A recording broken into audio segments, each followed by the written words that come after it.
বিজেপিতে ফের সক্রিয় দিলীপ ঘোষ। ইতিমধ্যে রাজ্য সভাপতি শ্রমিক ভট্টাচার্যের সঙ্গে যৌথভাবে সভা করতে দেখা গিয়েছে তাকে। দিলীপের এই সক্রিয়তার ফলে বিজেপি কতটা লাভবান হবে তা নিয়ে ইতিমধ্যেই তৈরি হয়েছে জল্পনা। কারণ দলের মধ্যে দিলীপ ঘোষ স্বয়ং জানিয়েছেন তার বিরুদ্ধে গোষ্ঠী সক্রিয়। দীর্ঘদিন বাদে বিজেপিতে সক্রিয় দিলীপ ঘোষ। তিনি সভাপতি থাকাকালীন রাজ্য বিজেপির উত্থান।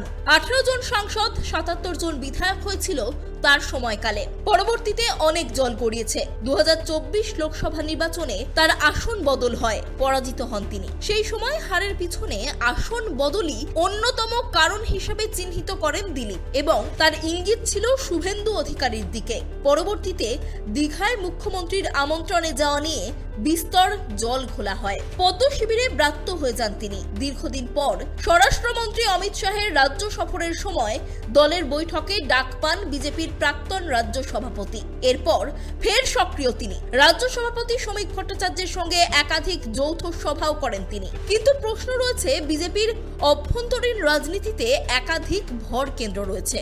সেখানে বিরোধী দলনেতা ও দিলীপ ঘোষের শীতল সম্পর্কের কথা কারোর অজানা নয়। এখানেই প্রশ্ন, দিলীপ ঘোষের রাজনৈতিক সক্রিয়তা গেরুয়া শিবিরের মাথা ব্যথার কারণ হবে না তো? রাজনৈতিক মহলে অবশ্য এই নিয়ে দ্বিমত রয়েছে। কেউ কেউ মনে করেন দিলীপের রাজনৈতিক তৎপরতা দলের ভিতরের দ্বন্দ্বকে উস্কে দিতে পারে। আবার অনেক অংশের মতে বিজেপির চালিকা শক্তি আরএসএসই সেতু বন্ধনের কাজ করবে। দিলীপ ঘোষ শুভেন্দু অধিকারীর জন্য সবচেয়ে বড় কাটা। 2024 নির্বাচনের সময় উনি একটা সাক্ষাৎকারে বলেছিলেন, আমরা দুটো বলদকে জোগাড় করেছি, দিয়ে একটা লাঙলে জুতে দিয়েছি, এক পাশে শুভেন্দু আর এক পাশে সুকান্ত। ফলে উনি শুভেন্দুকে কি চোখে দেখেন এটা তার থেকে পরিষ্কার।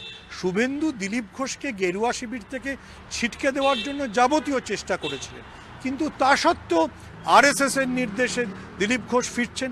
যখন দিলীপ ঘোষ ফিরছেন, তাহলে শুভেন্দুর পথের কাঁটা তৈরি হয়ে গেল। এবং মনে রাখতে হবে, দিলীপ ঘোষ শুভেন্দুর পথের কাঁটা শুধু গোটা রাজ্যে নয়, একই সঙ্গে মেদিনীপুরে। কারণ মেদিনীপুরের যেমন ভূমিপুত্র শুভেন্দু, দিলীপ ঘোষও মেদিনীপুরের ভূমিপুত্র। দিলীপের সক্রিয়তা বিজেপির মাথা ব্যথার কারণ হবে বলে ইতিমধ্যে বিভিন্ন সময় কটাক্ষ করেছে তৃণমূলও। দিলীপ ঘোষ জাতক আমরা জানি যে আরএসএসের একদম সক্রিয় কর্মী এবং ছোটোবেলা থেকে সেইভাবে উঠে আসা মানুষ। শুভেন্দু তুলনামূলকভাবে নতুন এসছে, সুতরাং তাদের মধ্যে একটা সমঝোতার সেতু, সেটা আমার মনে হয় আরএসএসই নির্মাণ করবে। এবং সেক্ষেত্রে খুব একটা দ্বৈত রথ বা দ্বন্দ্ব সংঘাত সেই জায়গায় যাবে না, যে জায়গায় গেলে আর পাঁচটা দলের ক্ষেত্রে আমরা দেখি যে একটা ভিন্ন মাত্রা যোগ করে। সেটা কিন্তু হওয়ার নয় বলেই আমার বিশ্বাস। তবে তাতে আমল দিতে রাজি নন বিজেপির সদ্য নির্বাচিত রাজ্য কমিটির অন্যতম সম্পাদক, বিধানসভার মুখ্য সচেতক শঙ্কর ঘোষ। আজকের দিনে দাঁড়িয়ে আমি সঠিক এই মুহূর্তে প্রবাদ বাক্য ব্যবহার না করে শুধু বলি যে একটা শুনেছি যে ঘুটে পড়ে গোবর হাসে। তো ভারতীয় জনতা পার্টির এই বিষয় নিয়ে তৃণমূল কংগ্রেসের সত্যিই মাথা ব্যথার কোনো কারণ আছে কি? ভারতীয় জনতা পার্টি তার আভ্যন্তরীণ সাংগঠনিক বিষয় তারা নিজেরাই দক্ষতার সঙ্গে সামলাতে পারে। 2014, 2019, 2021 ভারতীয় জনতা পার্টির বৃদ্ধি এই রাজ্যে আমাদের নেতৃত্বরাই করেছেন, এবং 2026-এ এই নেতৃত্বরাই ভারতীয় জনতা পার্টিকে ক্ষমতায় নিয়ে আসবেন।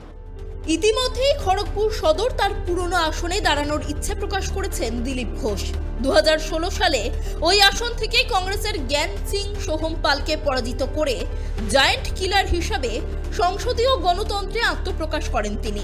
2019 সালে মেদিনীপুর লোকসভা থেকে জিতে সাংসদ হওয়ার পর উপনির্বাচনে ওই আসনে বিজেপি হারলেও 2021 সালে ওই আসন থেকে বিধানসভায় নির্বাচিত হন অভিনেতা হিরণ চট্টোপাধ্যায়। এখন প্রশ্ন, জেতা বিধায়কের আসন কি পরিবর্তন করবে বিজেপি রাজ্য নেতৃত্ব? পরিবর্তন করুক বা না করলে নতুন দ্বন্দ্ব তৈরি হবে না তো? সেক্ষেত্রে কি আবার কেন্দ্রীয় নেতৃত্বকে এই বিষয়ে হস্তক্ষেপ করতে হবে? এমন হাজারো প্রশ্ন ঘুরছে সংশ্লিষ্ট মহলের অন্দরে। ক্যামেরায় সূর্য শঙ্কর অধিকারী ও দেবরাজ দত্তের সঙ্গে ত্রয়ন চক্রবর্তীর রিপোর্ট, কেটিভি বাংলা।